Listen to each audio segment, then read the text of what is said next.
Olá, amigos e amigas do saber. Neste vídeo de hoje vamos falar sobre os 100 anos de História e Consciência de Classe, uma das obras de filosofia mais importantes do século XX. Essa obra está completando agora, em 2023, 100 anos de seu lançamento, e nós vamos ver por que essa obra é tão importante. E ela tem um significado também bem especial para mim, porque a minha dissertação de mestrado foi em um dos artigos dessa obra. Nós vamos explicar direitinho como é que ela é estruturada, nós vamos falar um pouco sobre alguns dos artigos que fazem parte dessa coletânea, porque essa obra, no final das contas, é uma coletânea, mas a gente não vai poder abordar tudo, porque é um texto muito denso, e é por isso que ele foi tão importante, foi tão influente. Então vamos lá, acompanhem.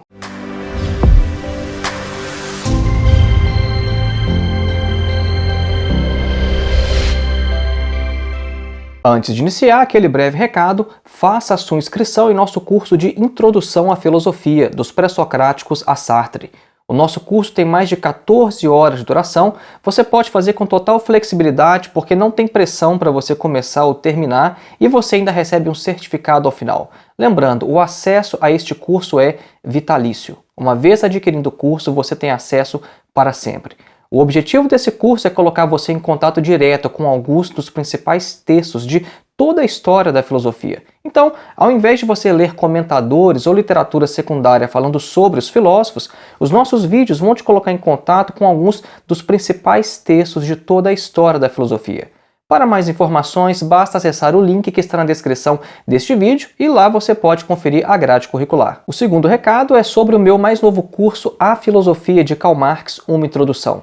Este curso faz um recorte naquilo que há de especificamente filosófico nas obras de Karl Marx. Para mais informações, basta clicar também no link que está aqui na descrição deste vídeo. E um terceiro e último recado para um público mais específico aqui do canal. Vocês sabem que eu tenho alguns projetos musicais, né? Eu gravo as minhas próprias músicas, toco todos os instrumentos e eu acabei de lançar um novo projeto de death metal.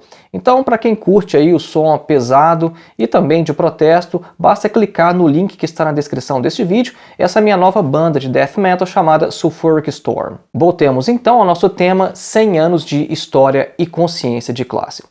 Nós vamos fazer o seguinte, inicialmente a gente vai apresentar uma breve biografia do Lukács, né? Porque a gente não pode esperar que todo mundo que acompanha aqui o canal saiba quem foi Georg Lukács. Quando você vai, por exemplo, da história da filosofia, geralmente o Lukács não é um dos filósofos que estão ali listados ao lado dos principais. O Georg Lukács é muito importante, mas dentro de uma tradição específica que é a marxista. Tá? Então nós vamos ver que o Lukács de fato é muito importante, a sua obra foi muito influente no século XX, mas a gente não pode esperar que todo mundo saiba quem foi Georg Lukács, então por isso, inicialmente, uma breve biografia. Depois nós vamos falar por que essa obra, História e Consciência de Classe, é tão importante, porque ela foi tão influente no século XX, e nós vamos passar alguns dos temas, tá, que Lukács aborda nessa obra. Nós vamos falar sobre consciência de classe, nós vamos falar sobre a reificação, nós vamos falar sobre também a mudança de função do materialismo histórico, que é outro texto que está aqui, e por último sobre questões metodológicas sobre organização. Nós vamos ver como que o Lukács consegue fazer uma reflexão filosófica sobre o Partido Comunista. E a propósito foi isso que me fez encantar pelo Lukács, quando eu vi o que ele foi capaz de fazer filosoficamente com uma questão que geralmente pensa-se ser apenas prática. Então, uma breve biografia de Georg Lukács. Lukács nasceu no ano de 1885 em Budapeste e faleceu em 1971. Ele foi de uma família muito rica. O pai do Lukács era diretor financeiro do principal banco húngaro. O Lukács nasceu ali no Império Austro-Húngaro. E essa é a razão de suas obras, em sua maioria, serem escritas em alemão. Um dos motivos de eu ter estudado alemão foi para me tornar especialista não apenas no Lukács, mas também em tudo aquilo que está em volta da obra do Lukács. Porque o Lukács teve um diálogo muito rico, muito fecundo com o idealismo alemão. E foi a partir do Lukács que eu fui descobrir muita coisa do idealismo alemão e eu também fui para este campo de estudo. Tá? Então o Lukács, do Império Austro-Húngaro, escreveu principalmente em alemão. Na família do Lukács, todos os filhos foram educados em casa, tá? Uma família muito rica, então educação em casa, como ainda era comum, né? Lukács nasceu no final do século XIX, a gente já falou, 1885, e o interesse inicial do Lukács era tornar-se escritor. Ele gostava muito de arte. Quem conhece o Lukács não apenas por sua fase marxista, né? Porque ele teve várias fases enquanto pensador, enquanto filósofo, ele também passou muito pela estética, ele gostava muito de arte. Então o Lukács, de fato, ele queria ser escritor inicialmente, ele não pensava em ser um filósofo. Depois ele fez os seus estudos, doutorou-se em ciências jurídicas e também em filosofia. Inicialmente o Lukács era um kantiano, né? Então a gente não vai entrar nesses detalhes aqui porque esse vídeo é para falar sobre essa obra, que já é da fase marxista do Lukács. Mas o Lukács tem várias outras obras que são muito importantes, que são lidas, por exemplo, em cursos de letras, por exemplo, que o Lukács vai falar muito sobre literatura. E o Lukács ele teve uma fase kantiana e tem obras de estética kantiana. E ele tornou-se marxista só depois da Revolução Russa de 1917.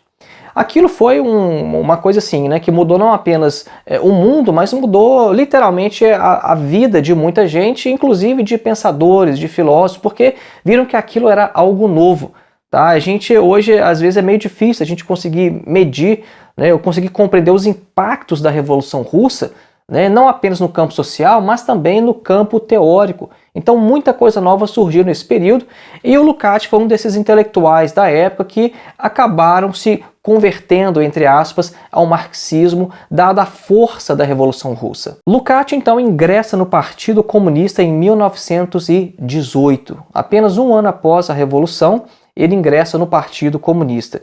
Em 21 de março de 1919, vai se instalar a República Húngara dos Conselhos, né, ou dos sovietes, né, porque quando a gente fala soviete, na verdade é a palavra para conselhos, né, traduzindo em bom português. E o Lukács torna-se então vice-comissário do povo para a cultura e a educação da República Soviética Húngara. Só que a Revolução na Hungria não durou muito tempo e após a queda do governo soviético na Hungria, né, esse governo soviético durou apenas 133 dias, o Lukács teve que se exilar. E ele só conseguiu sair do país devido ao dinheiro e à influência do seu pai, que acabou subornando alguns oficiais para que o Lukács conseguisse fugir. Depois do exílio, Lukács se mudou para a União Soviética, onde permaneceu por muitos anos. Trabalhou lá principalmente na década de 1930. E um fato interessante que eu acho em Lukács é que ele não fez como muitos intelectuais que acabaram se exilando, saindo da União Soviética e indo para o Ocidente. Lukács permaneceu a vida toda em países socialistas. E vejam só, né? Lukács, um indivíduo de uma família muito rica, ele abandonou aquela vida de riqueza, ele poderia ficar lá como um intelectual kantiano, hegeliano, escrevendo sobre estética, arte, mas não. Ele foi para a União Soviética, ele quis participar, ele foi membro do partido, ele chegou a ser membro do Comitê Central do Partido Húngaro, né? Então ele não era apenas um militante de base do partido, tá? Ele era gente de alto escalão e ele permaneceu a vida toda dele no bloco socialista.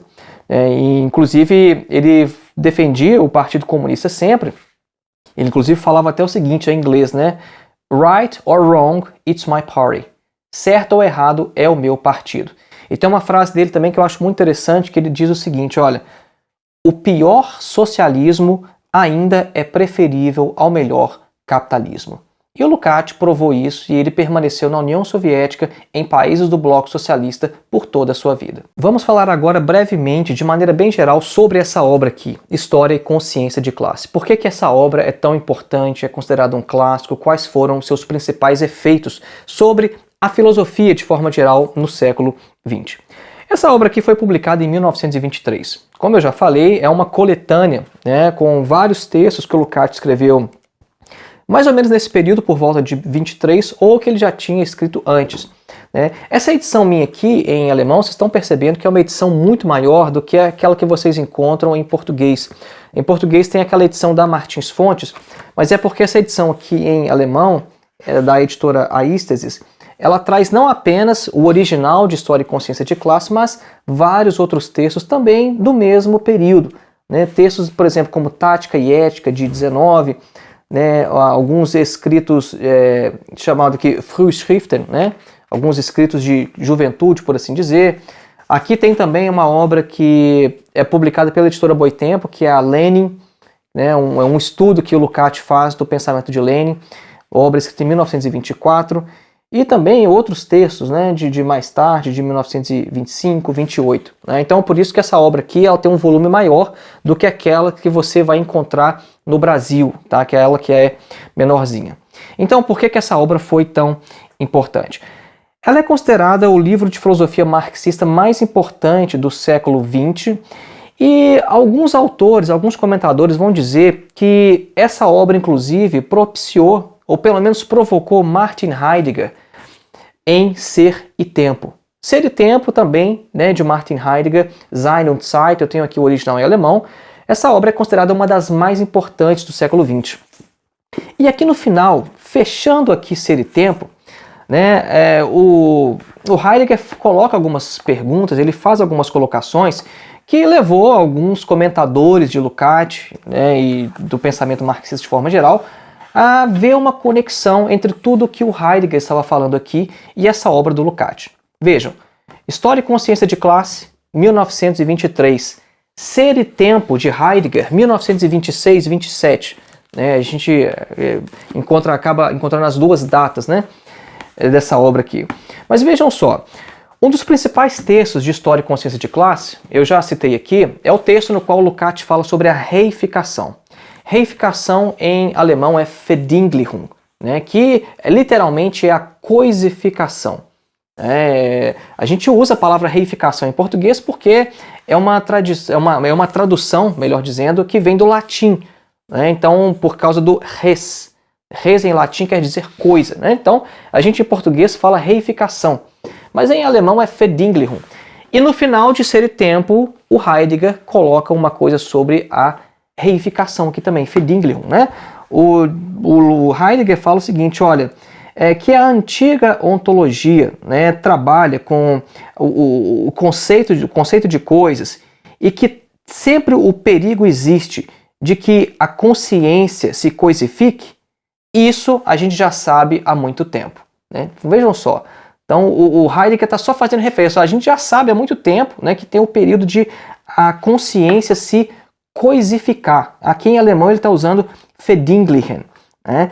E depois ele continua fazendo outras perguntas, né? Inclusive essa aqui é mais direta. O Heidegger se pergunta o seguinte: Warum kommt diese Verdinglichung immer wieder zur Herrschaft? Ou seja, por que essa reificação sempre vem a dominar? Por que ela sempre kommt zur Herrschaft? Né? Por que ela sempre vem a dominar?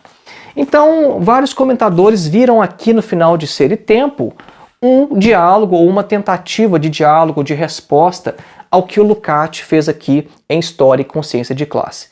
Então, essa é uma das razões, né, pelas quais dizem que essa obra foi extremamente influente, porque pode ser que uma das principais ideias de Heidegger ao escrever Ser e Tempo tenha sido responder à História e Consciência de Classe. O próprio Lukács não achava isso. O próprio Lukács, quando perguntado sobre isso em vez de uma entrevista, ele falou, não acho que o Heidegger estava me respondendo, não.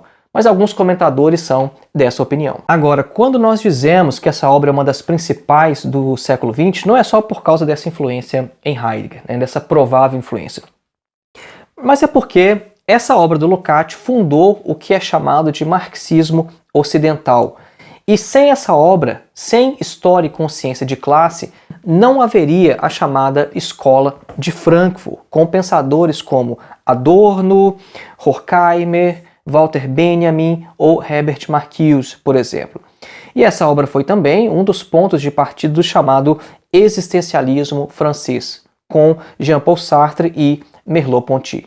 Então vejam, a gente mencionou um monte de pensadores de peso, né? Adorno, Horkheimer, Benjamin, Sartre, Merleau-Ponty.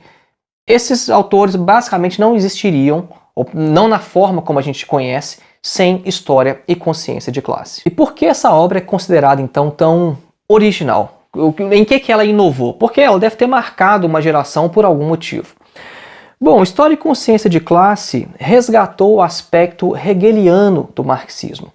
Na época da chamada Segunda Internacional dos Trabalhadores, várias obras de Marx ainda não haviam sido publicadas. E ali não se tinha uma referência direta de fato, à filosofia da obra de Karl Marx, a filosofia do marxismo. Então, na época da chamada Segunda Internacional, a Segunda Associação Internacional dos Trabalhadores, antes da fundação da Terceira, que foi com o Lenin, o marxismo era interpretado de uma maneira muito economicista, né? E de modo que quem quisesse se ocupar de filosofia ou fazer alguma ligação entre marxismo e filosofia, muitas vezes tinha que recorrer a Kant, por exemplo, para fabricar uma filosofia para o marxismo. Foi somente na década de 1930, ou seja, mais de 7 anos depois de Lukács ter publicado essa obra, é que, por exemplo, foram publicados os Manuscritos Econômico-Filosóficos de 1844, uma obra importantíssima de Marx, na qual a gente consegue perceber de mais de perto, com mais detalhes, de forma mais clara, a relação de Marx com Hegel. Mas o Lukács, sem ler essa obra, sem ler os manuscritos, que só foram publicados depois que ele lançou essa obra, sem ler essa obra, o Lukács conseguiu capturar o que havia de hegeliano em Marx. E é por isso que essa obra foi tão importante nessa época, porque o Lukács teve a genialidade de, a partir do Capital, conseguir fazer uma leitura hegeliana da obra de Marx. E isso porque, lembrem-se, na biografia do Lukács a gente mencionou que o Lukács era um estudioso de Kant e do idealismo alemão. Então foi por causa dessa grande bagagem que o Lukács já tinha do idealismo alemão que ele conseguiu ler o Capital e enxergar ali o que havia de Hegel. Vamos falar então sobre alguns dos principais temas, né? O que o Lukács está abordando aqui nessa obra História e Consciência de Classe. Bom, pelo título, né, a gente já sabe que ele vai falar também de consciência de classe, que é um dos principais artigos, um dos principais textos aqui nessa obra.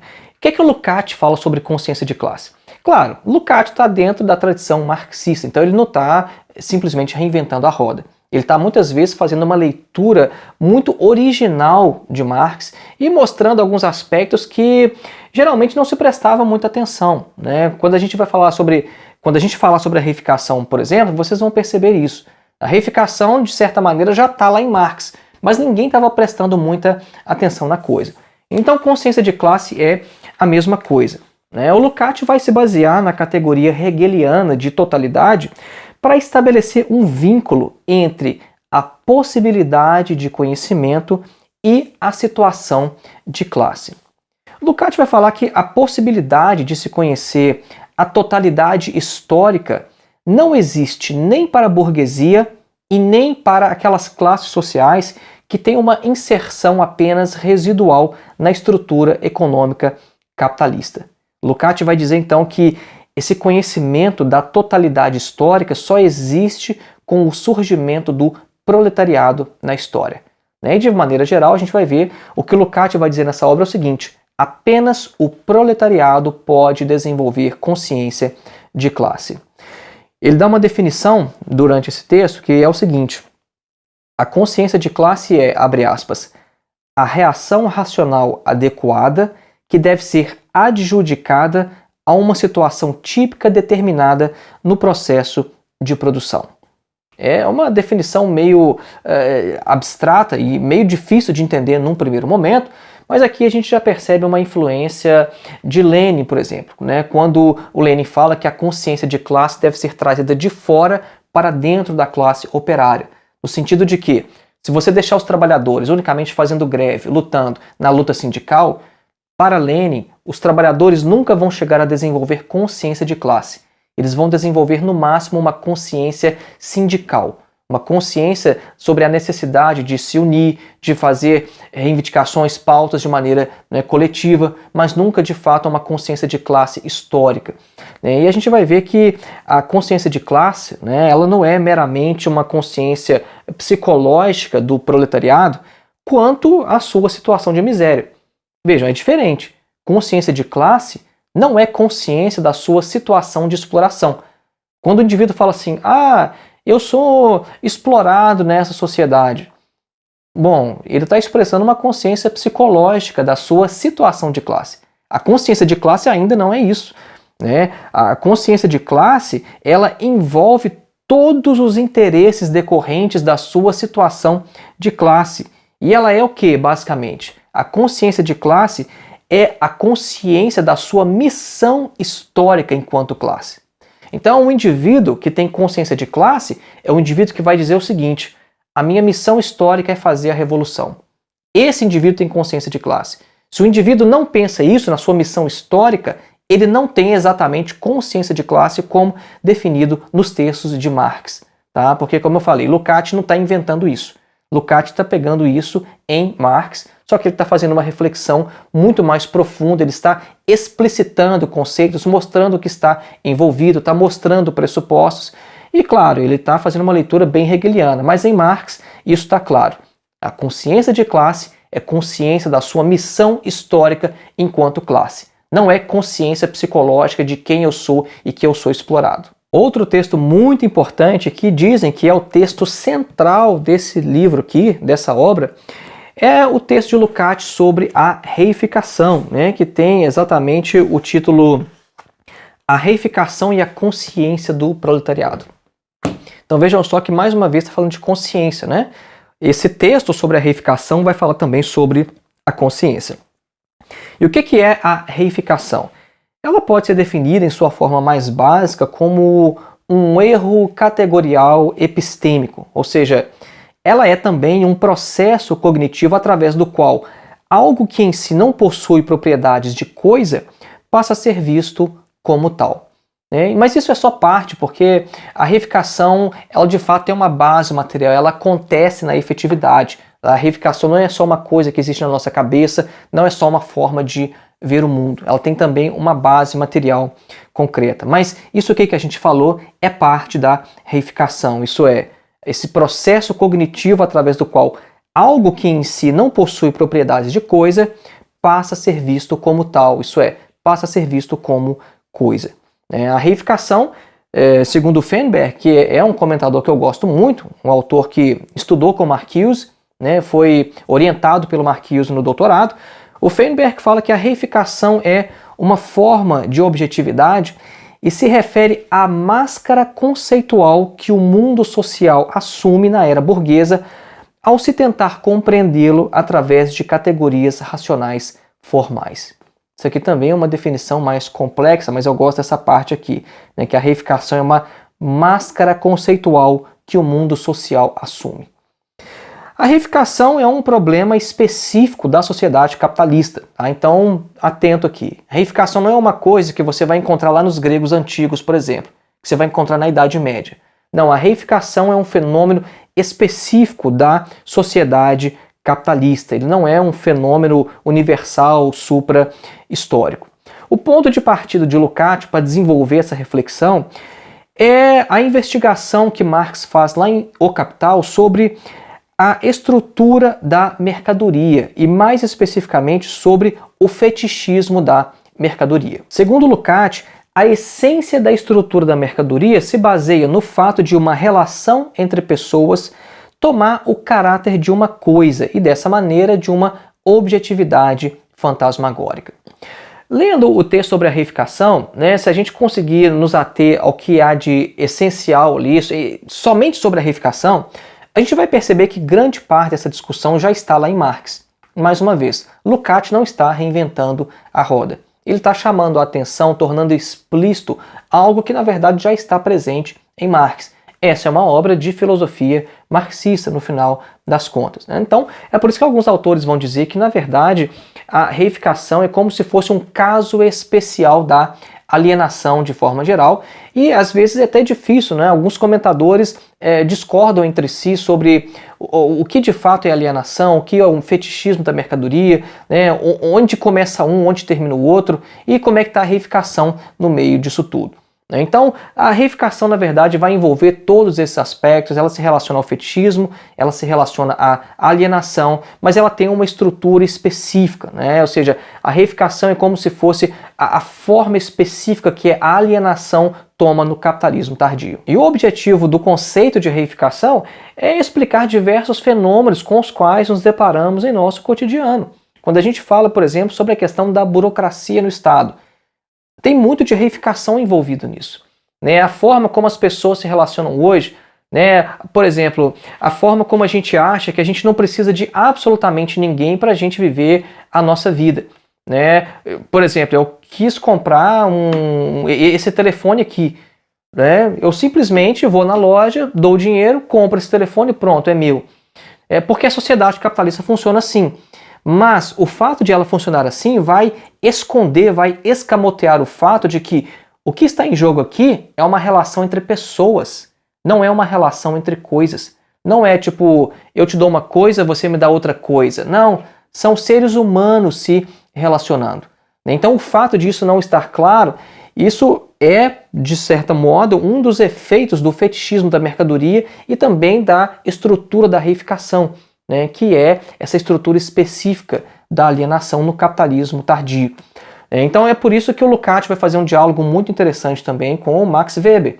Embora Lukács não fique citando o Max Weber o tempo todo, né, mas quem conhece as obras dos dois sabe muito bem que o Lukács está dialogando com o Max Weber, está dialogando com o Simmel, né, e muito mais claramente ele está fazendo um diálogo com o idealismo alemão.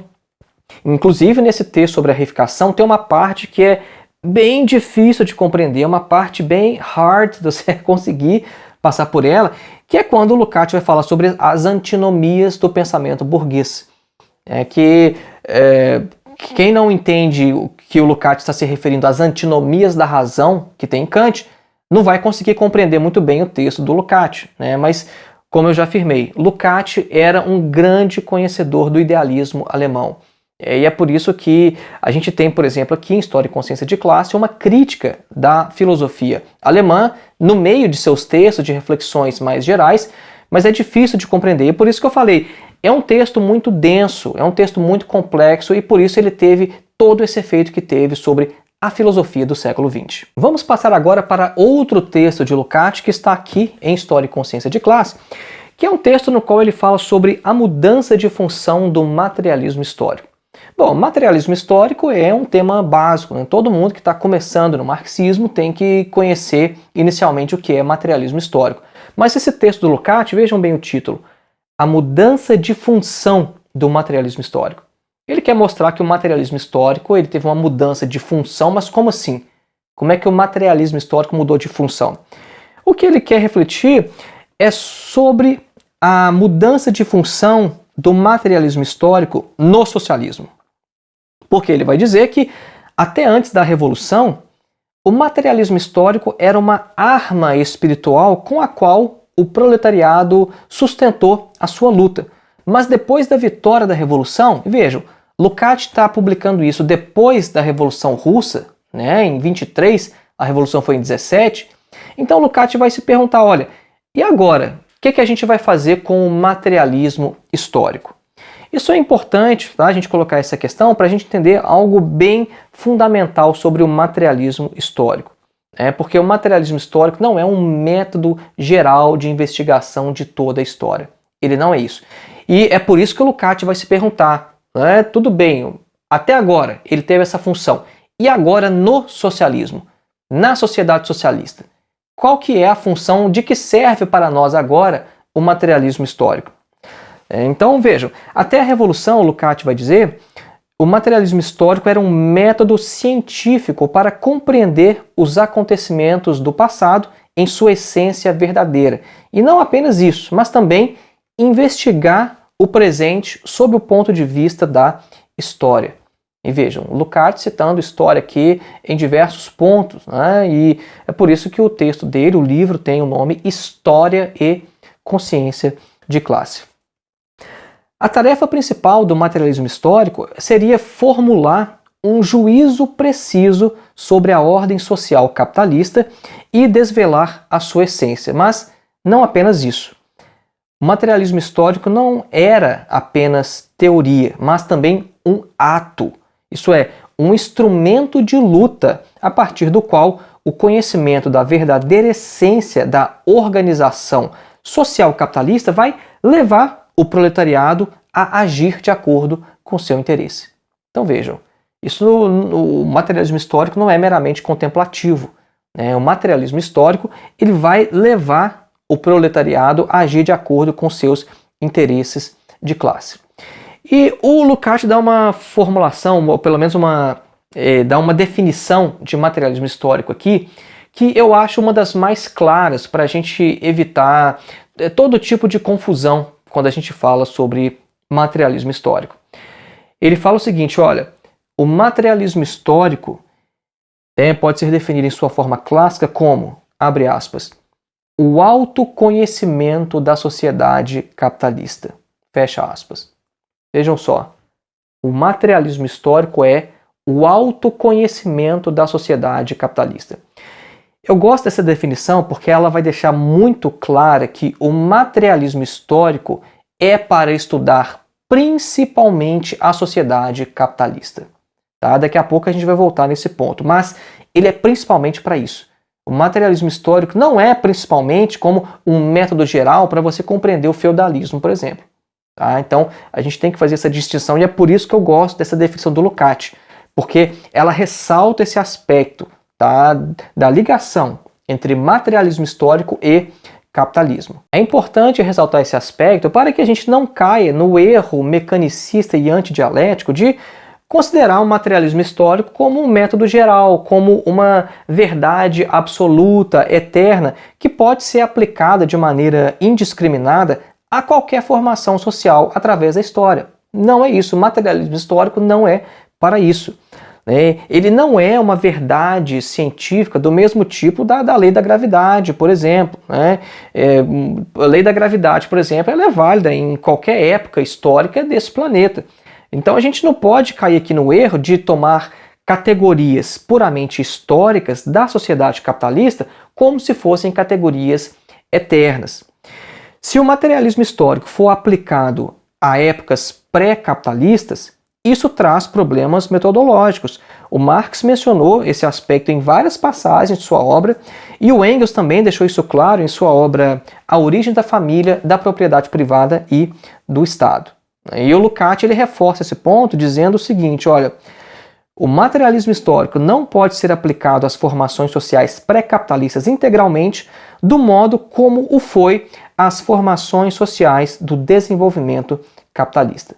Porque no caso, se a gente quiser analisar uma sociedade muito antiga, um modo de produção, uma formação social bem diferente da capitalista, são necessárias análises mais refinadas, mais específicas, a fim de separar os efeitos das forças motrizes da sociedade. Isso é, a gente tem que saber separar aquelas causas puramente econômicas de outros fatores que desempenhavam um papel muito mais importante do que são capazes na sociedade capitalista. Então, a gente sabe que na sociedade capitalista é muito claro a força que a questão econômica tem, mas isso em outras sociedades não era tão assim.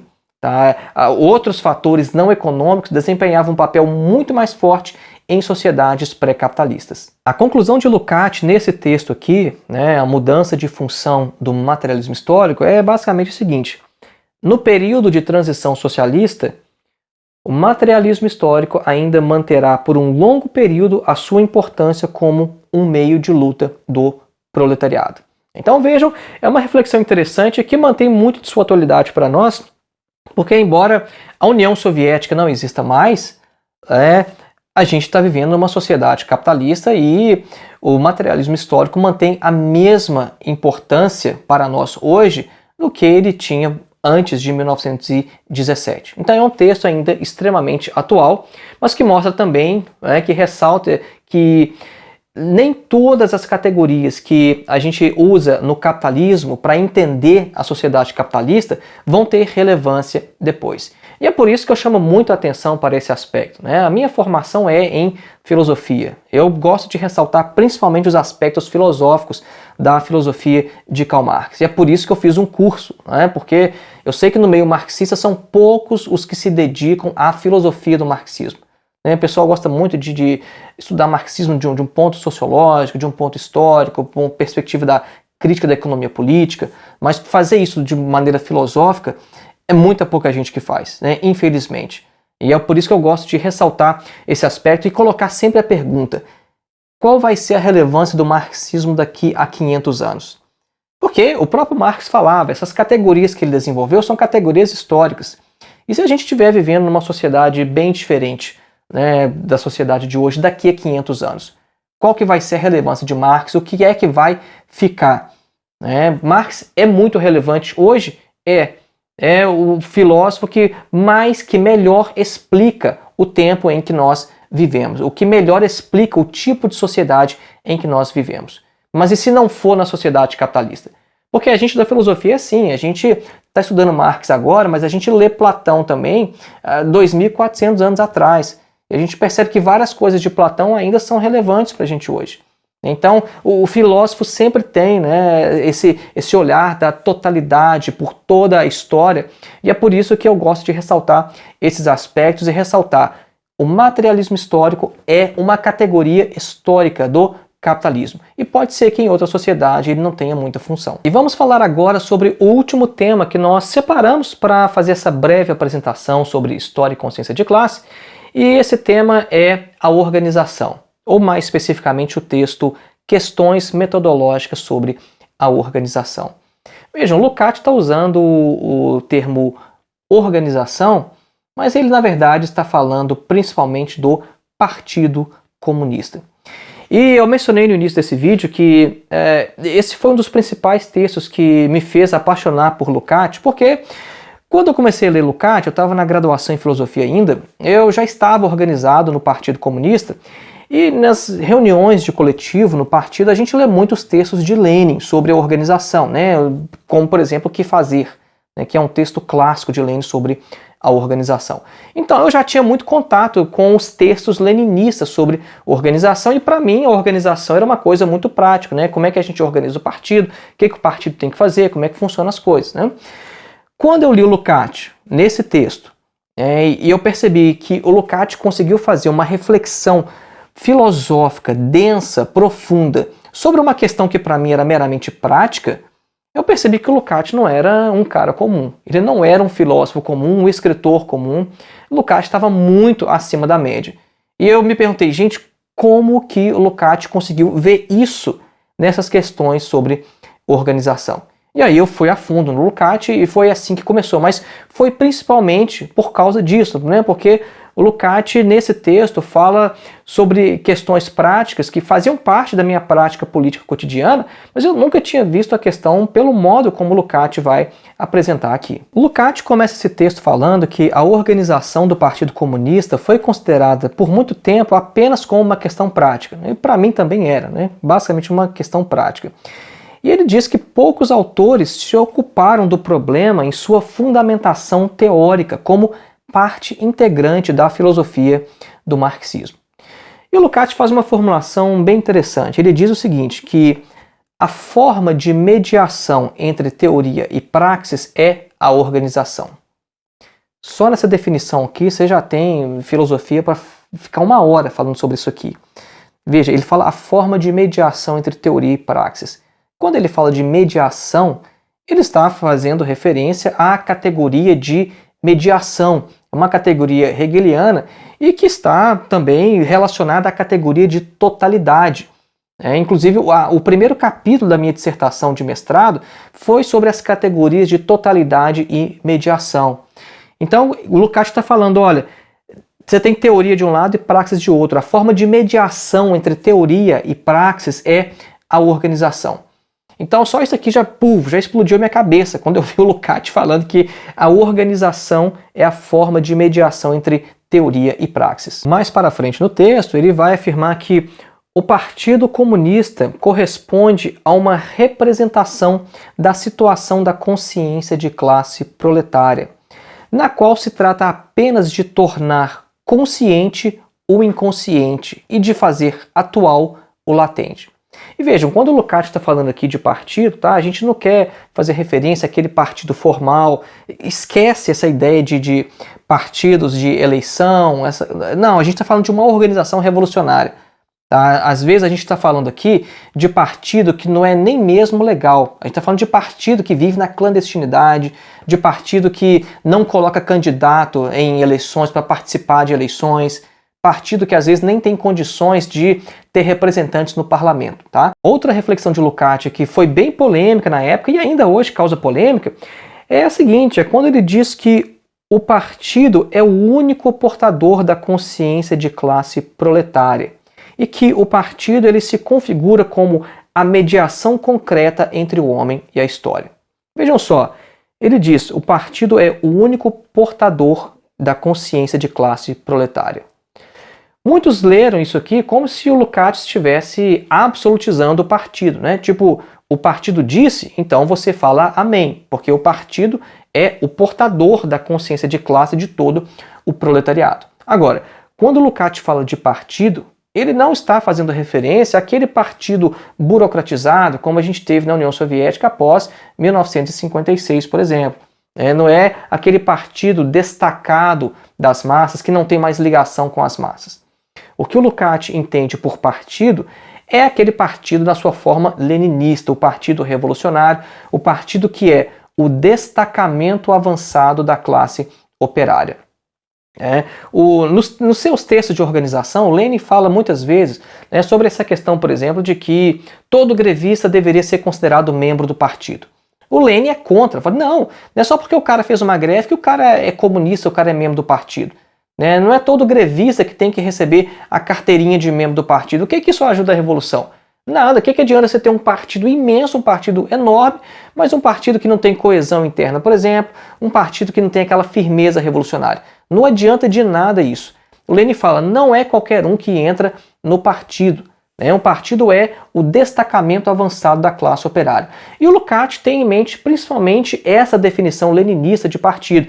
Então, essas reflexões de Lukács devem ser entendidas a partir dessa concepção leninista de partido. E é por isso que ele fala que o partido é o único portador da consciência de classe proletária. De tal modo que, quando o proletariado olha para o partido, o proletariado fala assim, eis ali a minha consciência está ali, é aquilo que eu devo fazer. Tá? É nesse sentido que ele diz. Então foi essa a nossa breve introdução à História e Consciência de Classe, vídeo para marcar os 100 anos de publicação dessa obra, uma das obras, sem sombra de dúvida, mais importantes de filosofia no século XX. Inicialmente nós apresentamos uma breve biografia de Lukács para vocês terem uma ideia quem é Georg Lukács, ou quem foi Georg Lukács, nascido em 1885, faleceu em 1971. Depois nós falamos por que essa obra foi tão importante, suas influências na escola de Frankfurt, por exemplo, no existencialismo francês.